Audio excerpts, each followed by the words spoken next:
کی آمد پر الحمدللہ عشاقان رسول کے دلوں میں خوشی کی لہر دوڑ جاتی ہے کہ یہ وہ مہینہ ہے کہ جس مہینے میں اللہ تبارک و تعالیٰ کی نعمتوں میں سے سب سے بڑی نعمت اللہ نے جو اس کائنات کو عطا فرمائی ہے وہ اس مہینے میں ہمیں عطا فرمائی ہے۔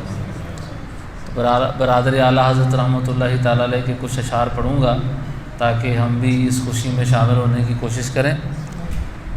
مرحبا یا مصطفیٰ مرحبا یا مصطفیٰ مرحبا یا مصطفیٰ مرحبا یا مصطفیٰ، مبارک ہو وہ شاہ پردے سے باہر آنے والا ہے،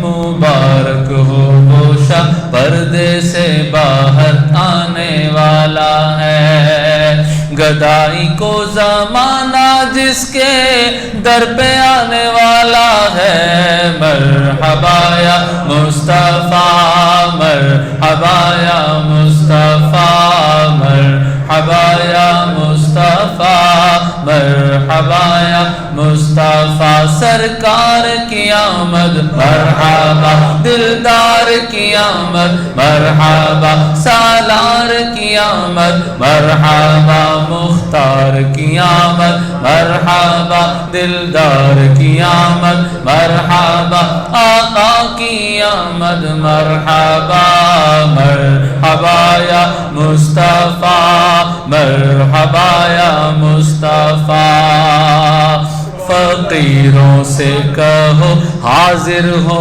جو مانگیں گے پائیں گے،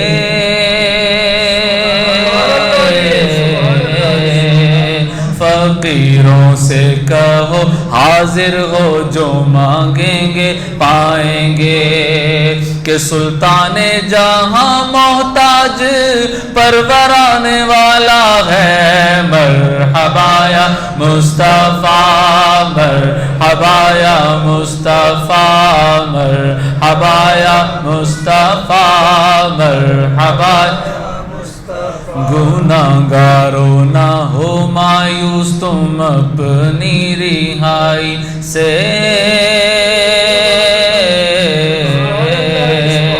گناہگاروں نہ ہو مایوس تم اپنی رہائی سے، مدد کو وہ شفیع روزے محشر آنے والا ہے، مرحبا یا مصطفیٰ مرحبا یا مصطفیٰ مرحبا یا مصطفیٰ مرحبا یا مصطفیٰ مرحبا یا مصطفیٰ مرحبا یا مصطفیٰ، حسن کہہ دے اٹھیں سب امتی تعظیم کی خاطر، حسن کہہ دے اٹھیں امتی سب تعظیم کی خاطر، کہ اپنا پیشوا اپنا پیغمبر آنے والا ہے، مرحبا یا مصطفیٰ مرحبا یا مصطفیٰ، سرکار کی آمد مرحبا، ذرا مل کر بولو مرحبا، ذرا مل کر بولو مرحبا، ہاتھ اٹھا کر بولو مرحبا، مرحبا یا مصطفیٰ مرحبا یا مصطفیٰ مرحبا یا مصطفیٰ مرحبا یا مصطفیٰ۔ الحمدللہ رب العالمین والصلاة والسلام علی سید الانبیاء والمرسلین، اما بعد فاعوذ باللہ من الشیطان الرجیم، بسم اللہ الرحمن الرحیم۔ جب بھی درس و بیان سننے کی سعادت حاصل ہو تو نہایت توجہ کے ساتھ سننا چاہیے، کہ لاپرواہی کے ساتھ، بے توجہی کے ساتھ قرآن و سنت کی بات سننا یہ مسلمانوں کا شیوا اور طریقہ نہیں ہے۔ نبی کریم رؤوف الرحیم صلی اللہ علیہ وآلہ وسلم کی ذات گرامی پر درود و سلام پڑھنے کے بے شمار فضائل و برکات ہیں۔ حضور علیہ الصلاۃ والسلام ارشاد فرماتے ہیں ان اول الناس بی یوم القیامت اکثرهم علی صلاۃ، فرمایا کہ قیامت والے دن میرے سب سے زیادہ نزدیک اور قریب ترین شخص وہ ہوگا جس نے دنیا میں مجھ پر سب سے زیادہ درود پڑھا ہوگا۔ سبحان اللہ، سبحان اللہ۔ تو لہٰذا اس لیے حضور علیہ الصلاۃ والسلام کا قرب پانے کے لیے کثرت کے ساتھ آپ کی ذات گرامی پر درود و سلام کے نذرانے جو ہے وہ پیش کرنے چاہیے۔ الحمدللہ ماہ ربیع الاول کی آمد ہے۔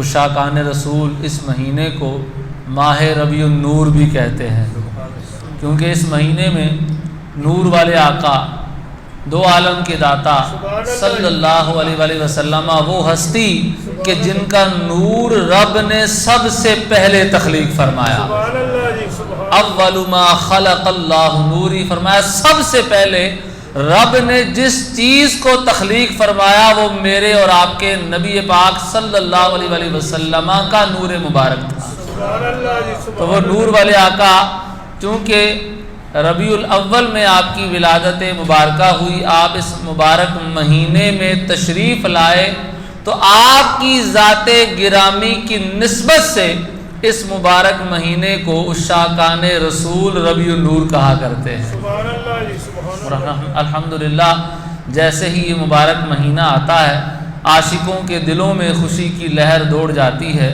اور یہ لہر کیوں نہ آئے کہ جن کے دلوں میں ایمان ہے، یہاں بچے کی ولادت ہو تو جب اس کا برتھ ڈے آتا ہے تو خوشی کی لہر آتی ہے کہ اس دن اللہ نے ہمیں یہ نعمت عطا فرمائی تھی۔ بچے کا برتھ ڈے مناتے ہیں، کوئی نعمت اگر کسی دن ملے، پاکستان جس دن ملا تھا اس دن کو منایا جاتا ہے، اور بھی نعمتیں جن دنوں میں ملتی ہیں تو ان کا بار بار تکرار کیا جاتا ہے، اس دن کو منایا جاتا ہے کہ اللہ پاک نے اس دن ہمیں یہ نعمت عطا فرمائی ہے۔ تو جب ان چھوٹی چھوٹی نعمتوں پر خوشی منائی جاتی ہے تو وہ ہستی کہ جس کے صدقے میں اللہ تبارک و تعالیٰ نے دنیا جہاں کی نعمتیں ہمیں عطا فرمائی ہیں، تو جس مہینے میں اس ہستی مبارک کی آمد ہو تو عاشقان رسول اس ہستی سے پیار کرنے والے، اپنے محبوب آقا سے محبت کرنے والے کیوں خوشیاں نہ منائیں؟ ان کے دلوں میں یہ آٹومیٹکلی یہ خوشی کی لہر دوڑے گی۔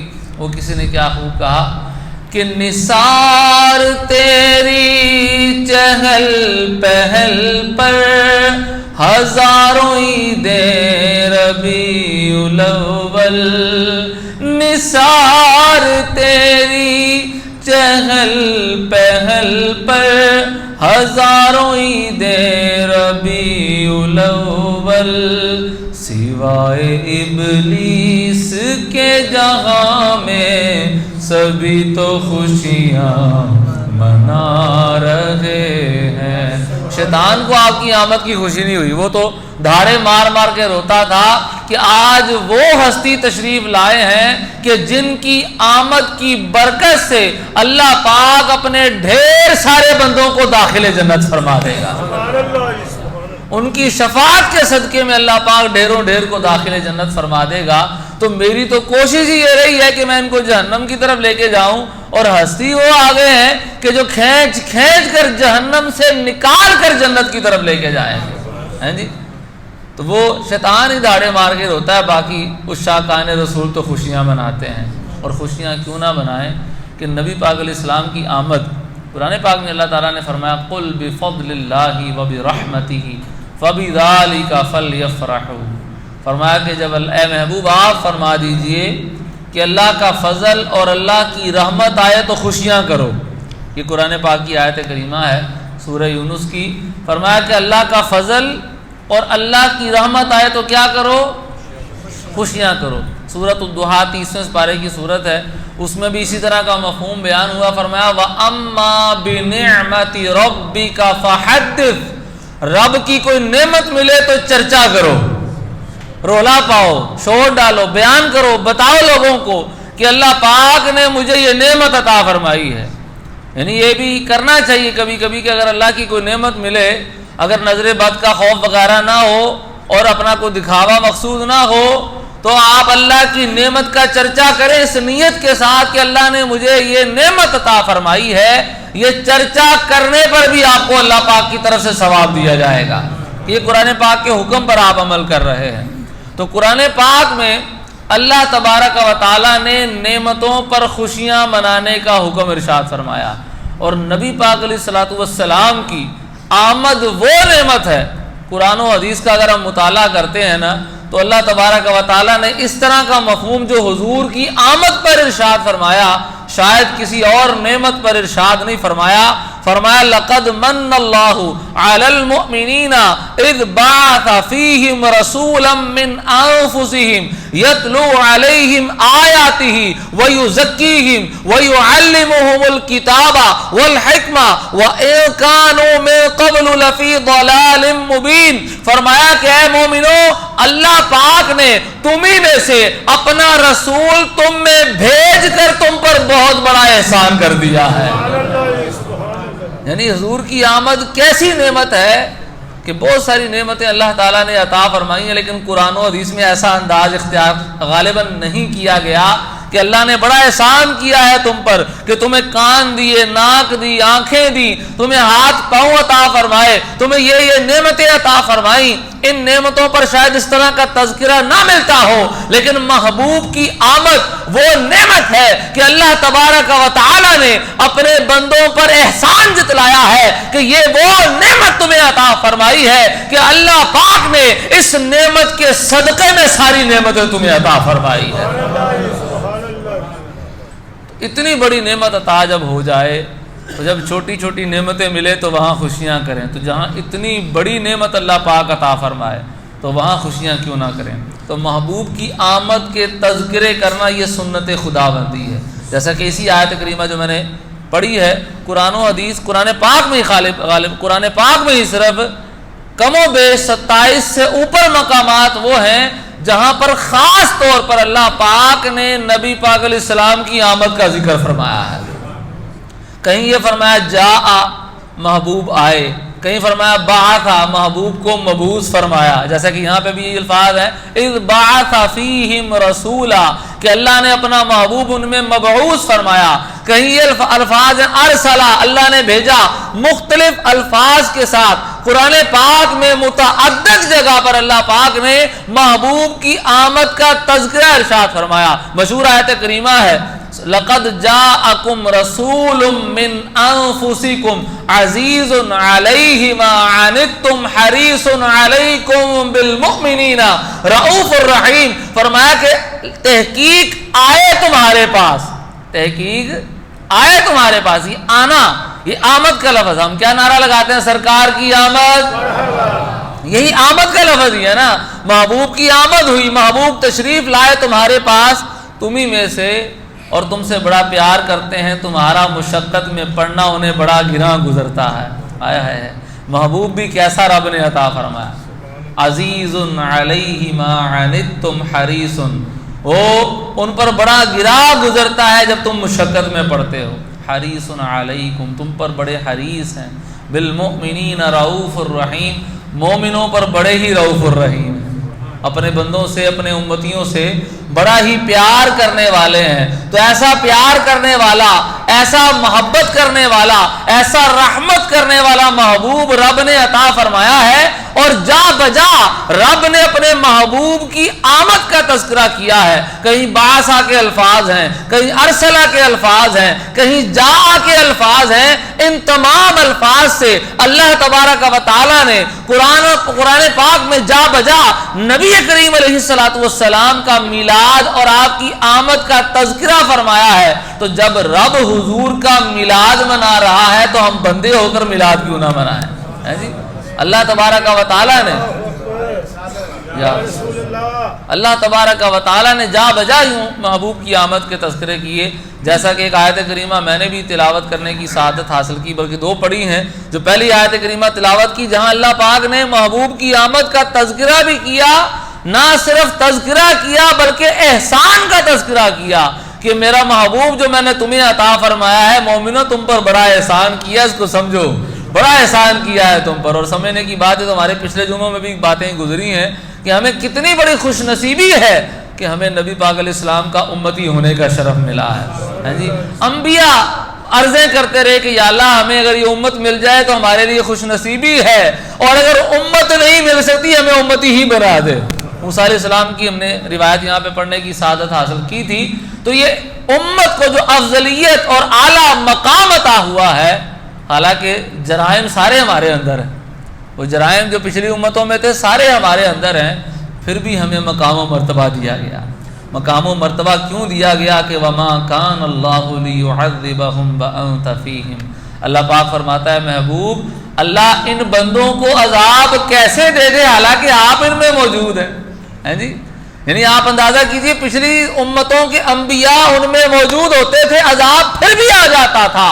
لیکن قربان جائیں امت محمدیہ صلی اللہ علیہ وسلم میری اور آپ کی شان پر جو اللہ نے مصطفیٰ کے صدقے میں ہمیں عطا فرمائی ہے کہ محبوب ان میں موجود ہیں. آپ بصورت اپنے روزہ انور کے روزہ اطہر کے اندر موجود ہے یا اپنی مبارک حیات میں موجود تھے, جس طرح بھی موجود ہے, کبھی بھی اس امت پر عذاب الہی عام نہیں آ سکتا جس طرح کہ پہلی امتوں پر آیا ہے.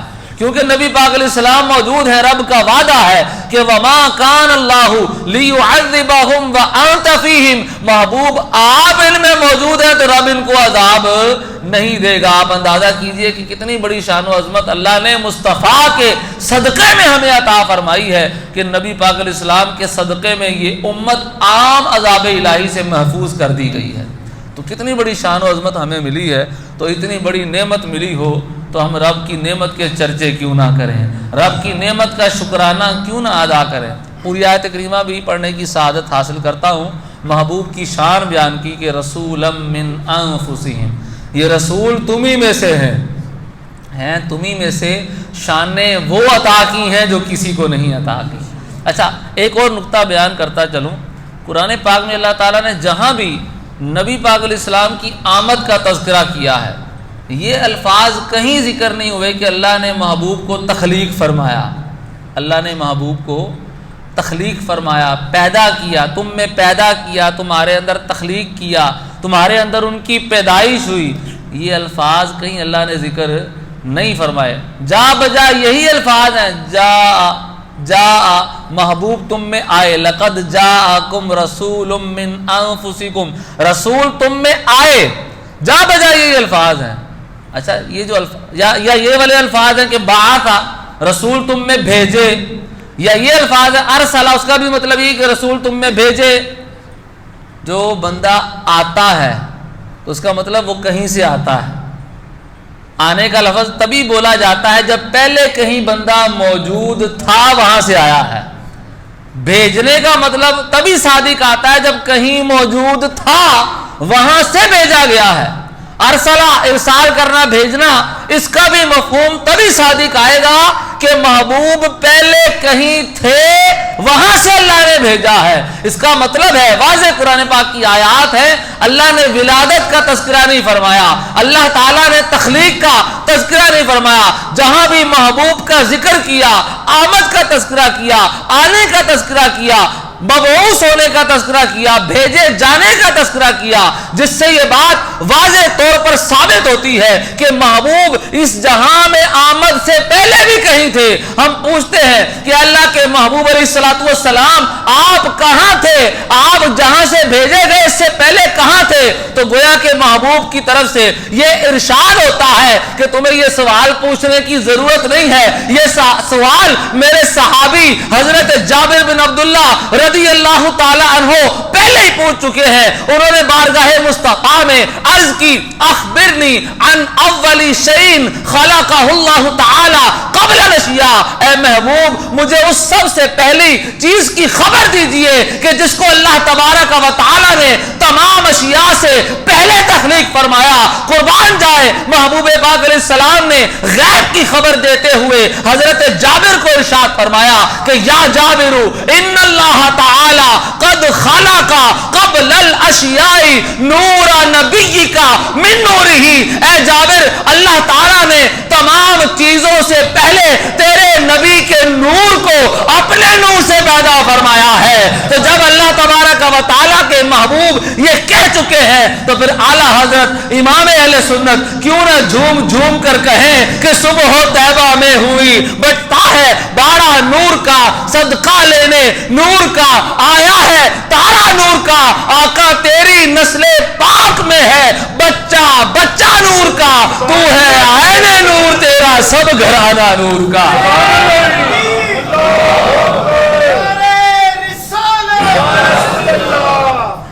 تو یہ نور والے آقا صلی اللہ علیہ وآلہ وسلم پہلے نورانی صورت میں موجود تھے، نورانی شکل میں موجود تھے اللہ کی بارگاہ میں۔ یہ طویل حدیث ہے، اس پر بھی انشاءاللہ کبھی گفتگو کریں گے۔ تو جا بجا اللہ تبارک و تعالیٰ نے محبوب کی آمد کا تذکرہ کیا تو تخلیق کا بیان نہیں کیا، مولد کا بیان نہیں کیا کہ ولادت ہوئی پیدا ہوئے، جب بھی ارشاد کیا جب بھی بیان کیا یہ کہا کہ میرے محبوب تشریف لائے، وہ آئے بھیجے گئے، تو اس کا مطلب ہے پہلے کہیں تھے تو بھیجے گئے، اور وہ کہاں تھے؟ وہ اللہ کی بارگاہ میں تھے، وہ نور کی شکل میں موجود تھے، انبیاء کی پیشانیوں میں ان کی پشتوں سے رحموں میں منتقل ہوتے ہوتے جب اللہ نے چاہا تو آپ کا پھر ظہور کر دیا گیا۔ تو بہرحال آیت کریمہ میں پڑھ رہا تھا کہ تم میں مبعوث کیا تمہیں میں سے ایک رسول یتلو علیہم آیاتہ، کہ وہ محبوب تم پر اللہ تبارک و تعالیٰ کی آیتیں تلاوت کرتا ہے، وَيُزَكِّيهِمْ، اور محبوب انہیں پاکیزہ کرتا ہے، گناہوں سے ستھرا کرتا ہے، گناہوں سے پاک کرتا ہے۔ کون کرتا ہے؟ اللہ کا محبوب صلی اللہ علیہ وسلم۔ وَيُعَلِّمُهُمُ الْكِتَابَ وَالْحِكْمَةَ، اس سے پتہ چلتا ہے کہ نبی پاک علیہ السلام جہاں ہمیں آیات کی تلاوت کرتے ہیں، آیات سکھاتے ہیں، آیات میں جو اللہ تبارک و تعالیٰ نے احکامات بیان فرمائے وہ ہم تک پہنچاتے ہیں، وہیں اپنے امتیوں کو جو انہوں نے گناہ کیے ہیں ان سے بھی ستھرا کر دیتے ہیں۔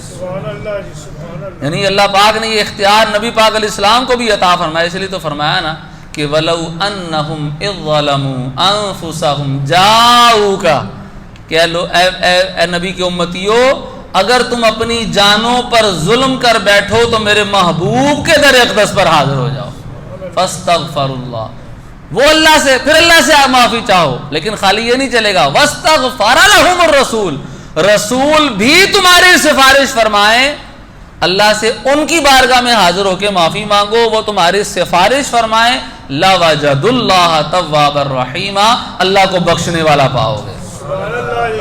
جی تو یزکیہم، محبوب اپنے امتیوں کو گناہوں سے ستھرا کرتے ہیں، وَيُعَلِّمُهُمُ الْكِتَابَ وَالْحِكْمَةَ، اور اپنے امتیوں کو اپنے صحابہ کو کتاب اور حکمت کی تعلیم دیتے ہیں۔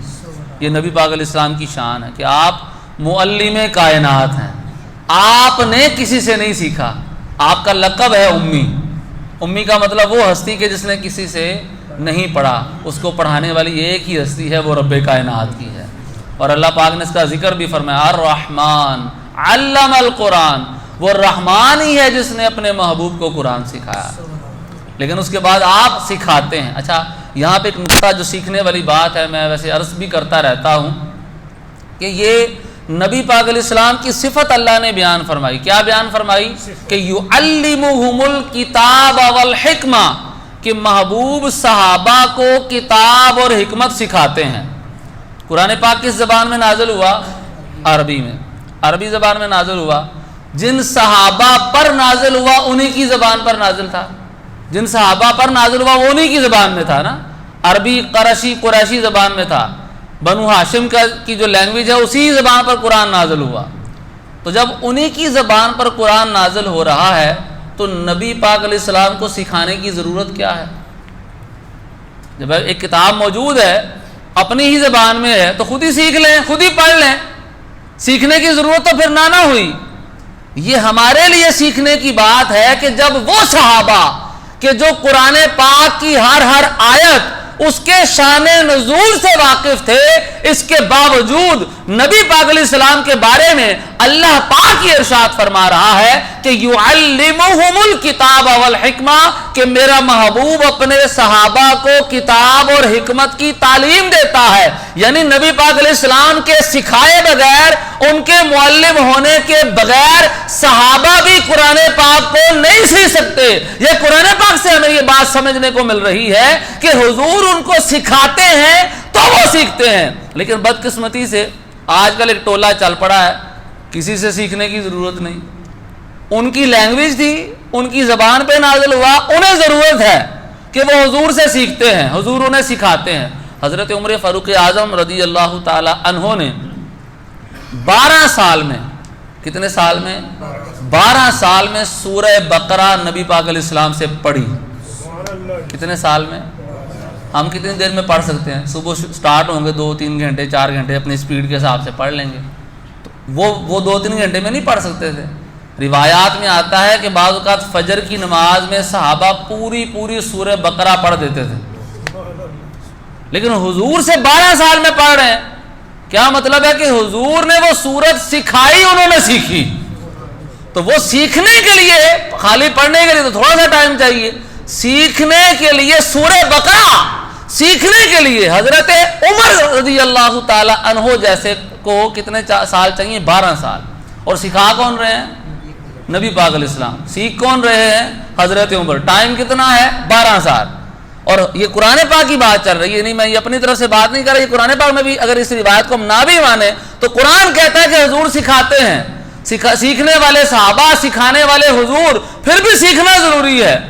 اور آج کل ایک ٹولہ چل پڑا جی قرآن و حدیث کسی سے سیکھنے کی ضرورت نہیں، یوٹیوب پہ 4 ویڈیو دیکھو تو چل بھائی قرآن پاک سیکھا جائے گا.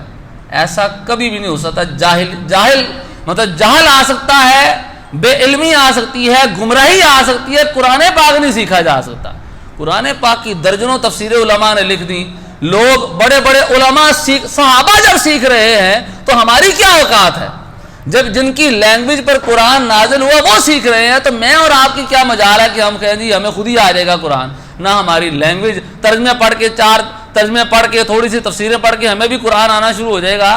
ایسا نہیں ہے. ہمیں بھی کسی معلم کی لازمی ضرورت ہے جس نے کسی سے سیکھا ہو.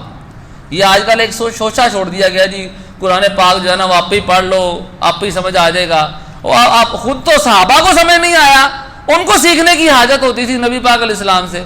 تو میری اور آپ کی کیا اوقات ہے کہ ہمیں سمجھ آ جائے گا؟ ہمیں بھی سیکھنے کے لیے معلمین کی حاجت ہے، ان معلمین کی جنہوں نے بھی کسی سے سیکھا، جنہوں نے سیکھا پھر انہوں نے کسی سے سیکھا. ایک لڑی کے ساتھ ہمیں سیکھنے کی حاجت ہے. اپنی طرف سے اپنے اٹکل پچو سے قرآن پاک کو ہم سیکھنے کی کوشش کریں گے تو سیکھا کم جائے گا، گمراہی زیادہ آئے گی. یضل بہ کثیرا ویہدی بہ کثیرا. قرآن کہتا ہے اسی کے ذریعے سے ہدایت بھی ملتی ہے، گمراہی بھی ملتی ہے. جب علماء کا، صلحاء کا، نبی پاک علیہ الصلوۃ والسلام کے صحابہ، تابعین، تبع تابعین کا دامن چھوڑ کے اپنی طرف سے قرآن کو سمجھنا شروع کر دیں گے تو پھر ہدایت نہیں آئے گی. ہمیں اسی طرح سمجھ رہا ہے جس طرح صحابہ نے سمجھا، جس طرح تابعین نے سمجھا، جس طرح تبع تابعین نے سمجھا، پھر ان سے سمجھنے والوں نے سمجھا اور آج تک سمجھتے اور سمجھاتے آ رہے ہیں. اگر اپنی طرف سے کوشش کریں گے تو گمراہی والا پہلو بھی ہو سکتا ہے. تو لہذا یہ والا جو شوشہ چھوڑا جاتا ہے جی قرآن پاک ہماری ہدایت کے لیے نازل ہوا، خود ہی پڑھ لو. خود ہی اگر پڑھا جاتا تو حضور کو بھی بھیجے جانے کی یا ان کو معلم بنانے کی حاجت نہیں تھی. صحابہ اس بات کے زیادہ حقدار تھے، وہ خود ہی پڑھ لیتے. تو لہذا یہ ایک خاص بات ہے جو سیکھنے کی ہے، اس کو خود بھی سمجھے اور لوگوں تک. اس کا یہ مقصد نہیں کہ قرآن پاک کو ہاتھ نہیں لگانا، اس کا مقصد یہ ہے کہ خود سے سیکھنے کی کوشش نہیں کرنی، کسی سے سیکھنا ہے، کسی عالم سے، کسی مفتی سے، کسی سیکھے ہوئے سے آپ نے رابطہ کرنا ہے. خود سے کوشش کریں گے سمجھ نہیں آئے گی کون سی آیت کا حکم کب منسوخ ہے، کون سی ناسخ ہے، کسی کا حکم ختم ہو گیا، کسی کی تلاوت موجود ہے حکم نہیں موجود، کسی کا حکم موجود ہے تلاوت نہیں موجود. کتنے ہی مسائل ہیں. جب آپ اس فیلڈ میں آتے ہیں تو کتنے ہی مسائل ہیں. قرآن پاک کے احکامات پر متعدد کتابیں ہیں. تھوڑا ٹائم اوپر ہو گیا لیکن یہ اہم گزارش تھی جو میرا کرنا مقصود تھا کہ قرآن پاک اگر سیکھنا ہے، سیکھنا بھی ہے لیکن کسی معلم سے سیکھنا ہے، کسی عاشق رسول جس نے خود بھی کسی عاشق رسول سے سیکھا ہو اس سے سیکھنا ہے. خود سے 2-4 ترجمے پڑھ کے جی قرآن پاک ہے لکھا ہے، فلانی جگہ ہے لکھا ہے، پھر لوگ اعتراض کرتے ہیں سمجھ بات کوئی نہیں آتی، میں ترجمے سے پڑھے ہے. تانوں تے پتہ ہی نہیں چل رہا، ہم پہ بھی آ کے اعتراض کرنا شروع کر دیتے جی میں تو ترجمے سے پڑھیا ہے، تانوں کی تو سمجھ آ گئی ہے۔ تو یہ سیکھنے سے چیز آئے گی، 2-4 ترجمے پڑھنے سے نہیں آتی۔ اللہ پاک ہمیں ان باتوں پر عمل کرنے کی توفیق عطا فرمائے۔